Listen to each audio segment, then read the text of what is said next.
Assalamualaikum warahmatullahi wabarakatuh.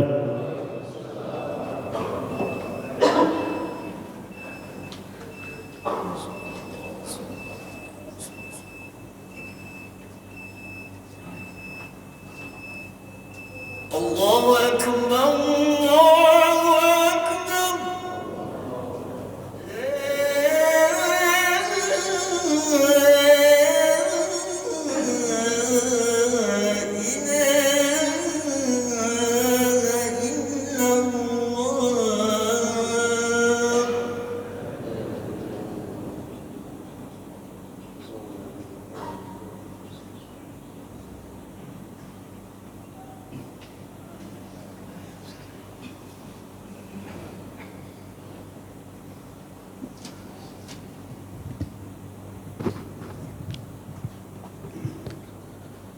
Alhamdulillahi Rabbil Alamin.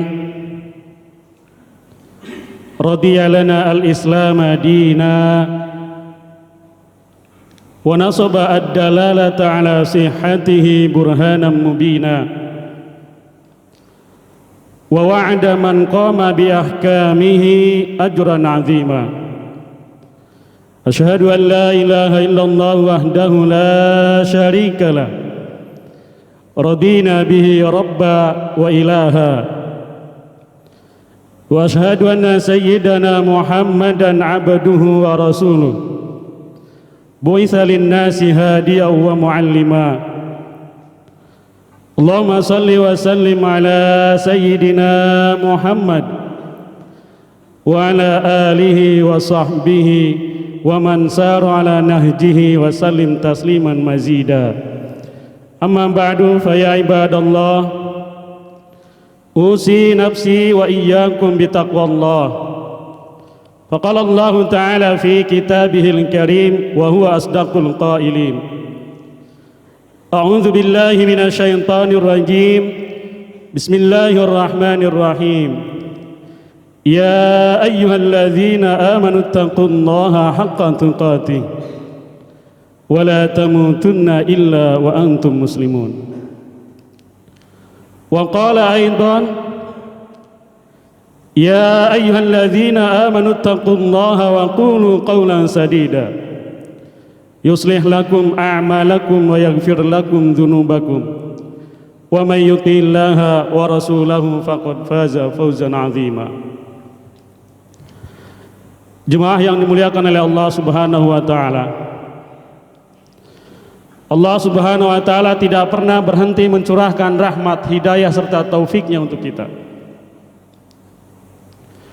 Bahkan hadirnya kita di tempat yang mulia ini sebagai bukti bahwa Allah senantiasa memberikan hidayah dan taufik kepada kita. Allah menggerakkan hati kita, menggerakkan kedua belah kaki kita. Kemudian kita melangkah dari rumah atau dari tempat kita bekerja menuju masjid untuk melaksanakan ibadah sholat Jum'ah. Semua itu tidak akan pernah terjadi jika tanpa hidayah dari Allah Subhanahu wa ta'ala.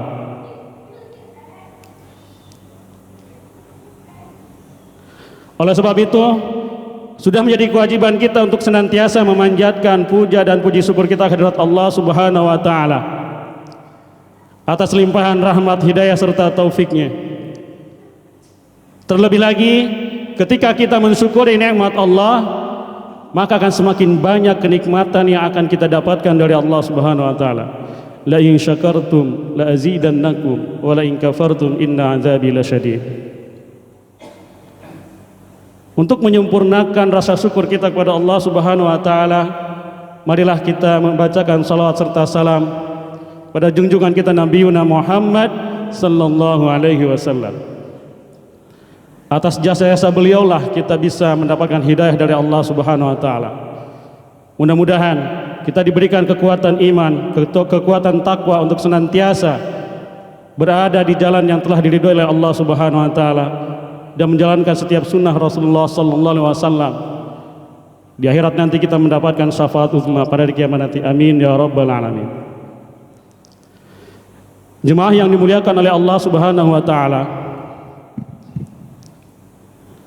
Al-Fakir senantiasa berwasiat kepada diri sendiri dan kepada jemaah sekalian untuk terus berusaha meningkatkan kualitas keimanan dan ketakwaan kita kepada Allah Subhanahu wa taala, tentunya dengan sebenar-benarnya iman dan takwa.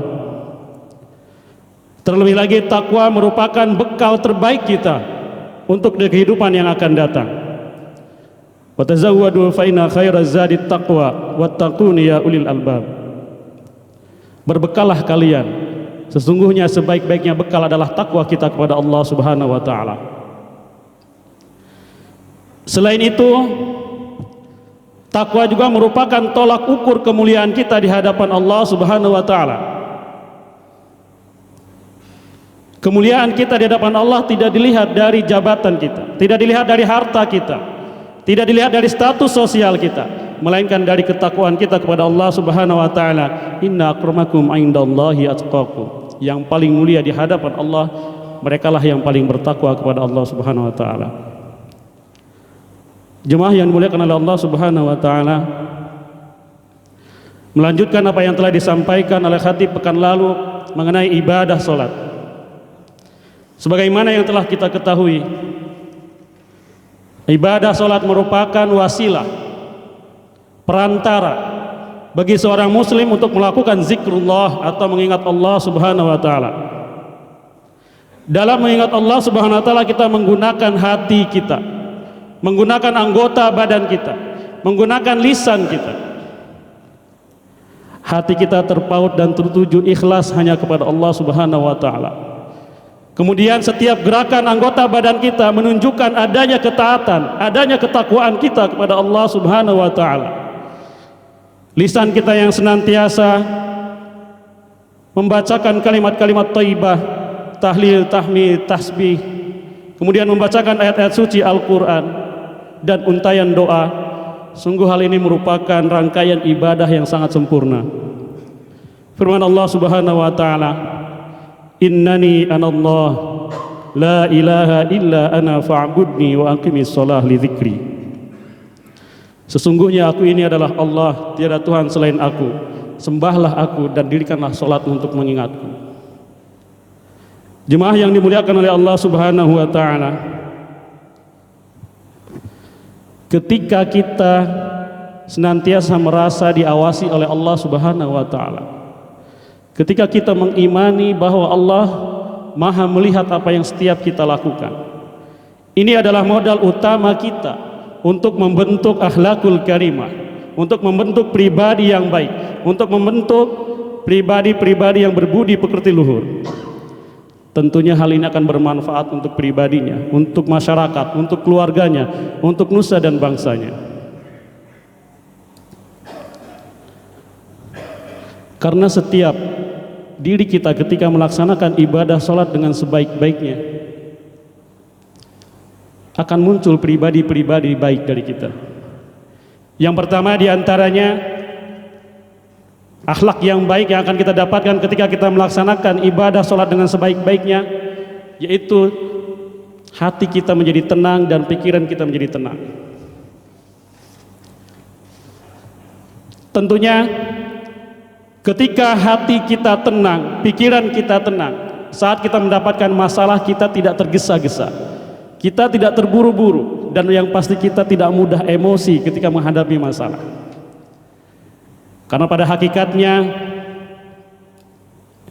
salat dapat menenangkan hati kita dan menenangkan jiwa kita. Alladzina amanu wa tatmainu qulubuhum bizikrillah, ala bizikrillah tatmainul qulub. Sesungguhnya hanya dengan mengingat Allah Subhanahu wa taala hati kita menjadi tenang, jiwa kita menjadi tentram. Selanjutnya, perilaku yang akan muncul dari seseorang yang melaksanakan ibadah salat dengan sebaik-baiknya, yaitu perilaku disiplin dan menghargai waktu. Sebagaimana yang telah kita ketahui, ibadah salat merupakan ibadah yang telah ditentukan waktunya. Ada yang kita kerjakan di pagi hari, ada yang kita kerjakan di siang hari, ada yang kita kerjakan di sore, di petang dan malam hari. Saat kita melakukan ibadah salat, ini akan memunculkan dari diri kita pribadi-pribadi yang disiplin dan menghargai waktu. Ketika kita komitmen dengan waktu yang telah ditentukan untuk melakukan ibadah salat, maka kita akan mampu memanage waktu dengan baik. Saat kita memiliki manajemen waktu yang baik, tentu kita akan menyelesaikan setiap permasalahan kita dengan tepat waktu. Firman Allah Subhanahu wa taala, "Inna sholata kanat 'alal mu'minina kitaban mawquta." Sesungguhnya ibadah salat telah ditentukan waktunya bagi orang-orang yang beriman. Jemaah yang dimuliakan oleh Allah Subhanahu wa taala. Yang ketiga yang akan muncul dari pribadi seorang muslim yang melaksanakan ibadah salat dengan sebaik-baiknya, yaitu perilaku cermat dan selektif.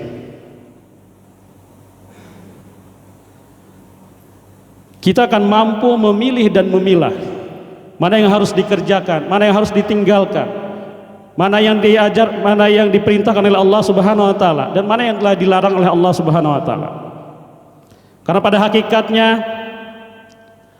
ibadah salat dapat mencegah diri kita dari perbuatan keji dan mungkar. Kemudian ibadah salat juga merupakan ibadah yang memiliki keistimewaan lebih besar dibanding ibadah yang lainnya. Dan pada saat kita merasa bahwa Allah senantiasa mengawasi setiap tingkah laku kita, tentu yang akan muncul adalah kebaikan-kebaikan dari dalam diri kita. Karena kita mengimani bahwa Allah senantiasa melihat apa yang kita lakukan. Pada saat itu, hanya kebaikan dan kebaikan yang akan muncul dari dalam diri kita. Utlu ma uhiya ilaika minal kitab wa aqimis shalah innas salata tanha 'anil fahsya'i wal munkar. Wa la dzikrullahi akbar wallahu ya'lamu ma tasna'un. Sesungguhnya ibadah salat dapat mencegah diri kita dari perbuatan keji dan mungkar. Mengingat Allah atau zikrullah atau ibadah salat memiliki keistimewaan yang lebih besar dibanding ibadah-ibadah yang lainnya. Dan Allah Maha melihat apa yang kita kerjakan. Jemaah yang dimuliakan oleh Allah Subhanahu wa taala. Selanjutnya, pribadi yang akan muncul dari seseorang yang melaksanakan ibadah dengan sebaik-baiknya, yaitu pribadi yang solutif. Kita menjalani kehidupan tentu mendapatkan masalah. Ada yang diuji dengan masalah yang besar, ada yang diuji dengan masalah yang ringan. Terkadang kehidupan kita ada dalam keadaan sempit, terkadang kehidupan kita dalam keadaan lapang. Orang yang senantiasa melaksanakan ibadah salat dengan sebaik-baiknya, dia akan tahu apa yang harus dilakukan. Dia tahu solusinya dari setiap permasalahan yang dia hadapi. Karena dia tahu salat bisa dijadikan sebagai perantara untuk memohon pertolongan kepada Allah Subhanahu wa taala. Ibadah salat dapat dijadikan perantara untuk kita memohon kepada Allah dalam menyelesaikan setiap permasalahan kita. Ketika kita mengimani bahwa salat dapat menjadi perantara bagi kita untuk memohon pertolongan pada Allah, maka kita akan mendapatkan solusi terbaik. Wasta'inu bis sabri was shalah wa innaha lakabiratun illa 'alal khashi'in. Dan memohon pertolonganlah kalian kepada Allah Subhanahu wa taala dengan sabar dan salat. Selain itu, Rasulullah SAW ketika menghadapi masalah yang berat, beliau melakukan ibadah salat. Karena Nabi SAW idza hazabahu amrun shalla. Ketika Rasulullah SAW mendapatkan masalah yang berat, beliau melakukan ibadah salat, memohon pertolongan pada Allah Subhanahu wa taala untuk memecahkan permasalahannya. Jemaah yang dimuliakan oleh Allah Subhanahu wa taala. Yang kelima, pribadi yang akan muncul dari dalam diri seorang yang melaksanakan ibadah salat dengan sebaik-baiknya, yaitu pribadi-pribadi yang istiqamah. Sebagaimana yang kita ketahui bahwa ibadah salat kewajibannya sepanjang hayat kita. Kewajiban melaksanakan ibadah salat dalam keadaan senang, dalam keadaan sehat, dalam keadaan sakit, tetap kita diberikan untuk kewajiban melaksanakan ibadah salat. Saat kita melaksanakan ibadah salat dan sebaik-baiknya, akan tumbuh dalam diri kita sifat istiqomah, akan tumbuh dalam diri kita sifat sabar. Sebagaimana firman Allah Subhanahu wa taala, hafizu 'alas shalawati was shalatil wusta wa qumu lillahi qanitin. Peliharalah semua salatmu dan salat wusta. Ayat ini menunjukkan adanya perintah untuk kita untuk menjaga, memelihara ibadah salat sepanjang hayat kita. Ketika kita lakukan, maka akan tumbuh istiqamah dalam diri kita untuk tetap melaksanakan kewajiban kita kepada Allah Subhanahu wa taala. Jemaah yang dimuliakan oleh Allah Subhanahu wa taala. Dan yang keenam, etika yang baik atau akhlak atau budi pekerti yang luhur yang akan muncul dari diri seseorang yang melaksanakan ibadah dengan sebaik-baiknya, yaitu akan memunculkan pribadi yang bersih. Orang yang senantiasa melaksanakan ibadah salat dengan sebaik-baiknya, dia akan menjaga kebersihan badannya. Ketika ingin sholat, dia pasti akan membersihkan dirinya dari kotoran-kotoran. Dia akan menjaga kebersihan pakaiannya, dia akan menjaga kebersihan tempat sholatnya, dia akan menjaga badannya dari kotoran yang dapat menyebabkan batalnya ibadah sholat. Secara jasmani, orang yang melaksanakan ibadah sholat, dia akan terbiasa menjaga kebersihan. Dan ternyata secara rohani pun, orang-orang yang melaksanakan ibadah salat dengan sebaik-baiknya akan membersihkan dirinya dari setiap kotoran, dari setiap dosa yang dia lakukan. Ibadah salat yang kita lakukan dapat membersihkan jiwa kita dari dosa-dosa, dari kesalahan-kesalahan kita. Ara'aitum law anna nahran bi babi ahadikum yagtasilu minhu kulla yaumin 5 marrat hal yabqa min daranihi syai'un. Qalu la yabqa min daranihi syai'un. Qala fadzalika masalus salawatil khams yamhullahu bihinnal khataya. Bayangkan jika ada sungai yang mengalir di depan rumah kita, kemudian kita mandi di sungai tersebut 5 kali dalam sehari, apakah kotoran masih menempel di badan kita? Para sahabat menjawab, wahai Rasulullah, tentu tidak ada kotoran lagi yang akan menempel di badan kita. Rasulullah SAW menjawab, begitulah perumpamaan orang yang melaksanakan ibadah sholat. Allah akan menghapuskan, Allah akan membersihkan setiap dosa-dosa yang dia diperbuat. Jemaah yang dimuliakan oleh Allah Subhanahu wa taala, dengan mengetahui berbagai hikmah, berbagai keistimewaan mengenai ibadah sholat, mudah-mudahan kita diberikan keistiqomahan untuk terus melaksanakan ibadah sholat dengan sebaik-baiknya. Mudah-mudahan kita diberikan kekuatan iman dan takwa kita memelihara ibadah sholat, sehingga menumbuhkan jiwa-jiwa yang sabar dalam diri kita, jiwa-jiwa yang taat, jiwa-jiwa yang istiqamah, dan jiwa-jiwa yang menghargai waktu. Barakallahu li wa lakum wa nafa'ani wa iyyakum mimma fihi minal ayati wa dzikril hakim. Astaghfiruh innahu huwal ghafurur rahim.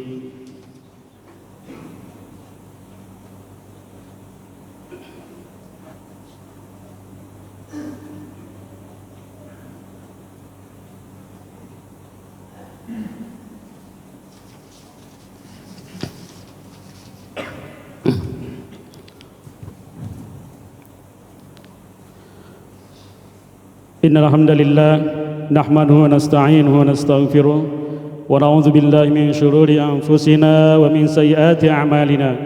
May yahdihillahu fala mudilla lahu wa may yudlil fala hadiya lahu. Asyhadu an la ilaha illallah wahdahu la syarika lahu wa asyhadu anna sayyidana Muhammadan 'abduhu wa rasuluh. Allahumma shalli ala sayyidina Muhammad wa ala ali sayyidina Muhammad kama shallaita ala sayyidina Ibrahim wa ala ali sayyidina Ibrahim. Wa barik ala sayyidina Muhammad wa ala ali sayyidina Muhammad kama barakta ala sayyidina Ibrahim wa ala ali sayyidina Ibrahim fil alamin innaka Hamidum Majid. Allahumma ighfir lil mu'minina wal mu'minat wal muslimina wal muslimat al ahya'i minhum wal amwat.